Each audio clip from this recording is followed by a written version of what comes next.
በቀኝ ያለው ወንበዴ ባልታወቀ ነገር ድንገት ሐሳቡን ቀይሮ እጅግ ወርቅ የሆኑ ቃላት ካንደበቱ ፈለቀ።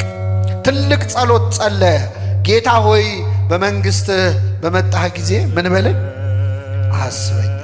በጣም ተራ ጸሎት አይደለም፣ ከወንበዴ የማይጠበቅ ጸሎት ነው። በነገራችን አንዳንድ ነገር ከማይጠበቅበት አቅጣጫ ይሰማል እኮ አይደል?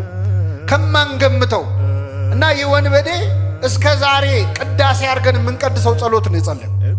ተዘከረነ እግዚኦ በውስተ መንግሥትከ ብላ ቤተክርስቲያናችን ይህንን ድንቅ ጸሎት ቅዳሴዋ ላይ እስክታስገባው ድረስ ለምን የሰራ ጸሎት ነው። አንድን ወንበዴ ለገነት ያበቃ ጸሎት ነው። ስለዚህ ለወንበዴ ልጆቼ ይጠቅማቸዋል ብላ ቤተክርስቲያን ቅዳሴዋ ላይ እስክታስገባው ድረስ የደረሰ ድንቅ ጸሎት ጸለየ። ይህ ወንበዴ ግን ጌታ ሆይ ብሎ ክርስቶስን የጠራው በዕለተ ዓርብ ነበር። ዓርብ ዕለት ክርስቶስን ጌታ ሆይ ብሎ የጠራው ሰው የለም። ሌላ ቀን አሳና እንጀራ አበርክቶ ሲያበላቸው በልተው ሲጠግቡ ጌታ ሆይ እንዴት ዋልክ ያሉት በጣም ብዙዎች አሉ።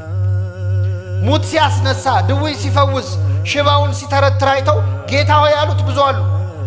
የደስታው ቀን ማለት የስቃዩ ቀን የመከራው ቀን ግን ዓርብ ዕለት ማን ነው ክርስቶስን ጌታ ሆይ ብሎ አክብሮ የጠራው? ዓርብ ዕለት ጌታ ሆይ ያሉት እነማን እንደሆኑ ታውቃላችሁ? በጥፊ የመቱት የሮም ወታደሮች ናቸው። ጨርቅ አምጥተው ፊቱን አለበሱት፣ በጥፊ መቱትና ጌታ ሆይ ማን ነው የመታ ትንቢት ተናገር አሉት ይላል። ሲያየው ንጉሥ መስሎት ተምታቶበት ነው አይደለም። ዘውድ ደፍቶ አይደለም ያየው። ምን ደፍቶ ነው ያየው? መልሱልኝ። የሸዋ አክሊል ደፍቶ ነው ያየው። እንደ ነገሥታት ጠጅ ሲጠጣ አይደለም ያየው። ሐሞት ነው ሲጠጣ ያየው። ክርስቶስ በበትር ሲደበደብ ነው ያየው። ግን አጠገቡ ያለው አምላክ መሆኑን አወቀ። ለምደነው ነው እንጂ እኮ ደም በደም ሆኖ እያዩ ማመን ይቻላል ወይ? ክርስቶስ እየተገረፈ እያየ አምላክነቱ እንዴት ታያል? ሙት ሲያስነሳ እኮ አይደለም ያየው። ይሁን በደም ድውይ ሲፈውስ አይደለም። እሱ ቢሆን ኖሮ ቀላል ነው። ሲያበላ ሲያጠጣ አይደለም እንዴ? ያበላ ያጠጣ ቀን እኮ ክርስቶስ አሳና እንጀራ አበርክቶ ያበላቸው ሰዎች ካላነገስን ብለውት እኮ ሸሽቶ ተራራ ላይ ወጥቶ እንዳመለጠ ታውቃላችሁ። አመለጠ ክርስቶስ። እናንግስ ብለውት ለምንድን ነው? ስለጠገቡ ነው። ለሆዳቸው ሆዳቸው ሲሞላ ንጉሳችን አንተነ ብለው በግድ ሊያነግሱት ነበር። 2 ቀን ሙሉ ፈለጉት ይላል ከኔ ጋር። ይህ ወንበዴ ግን በክርስቶስ ያመነው ተገርፎ እያየው ነው።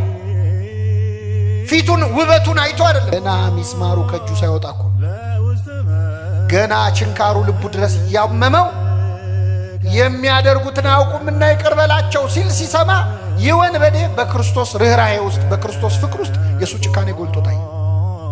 ስለዚህ ምን አለ? ጌታ ሆይ በመንግስት ምን በለኝ አስበኝ አለ።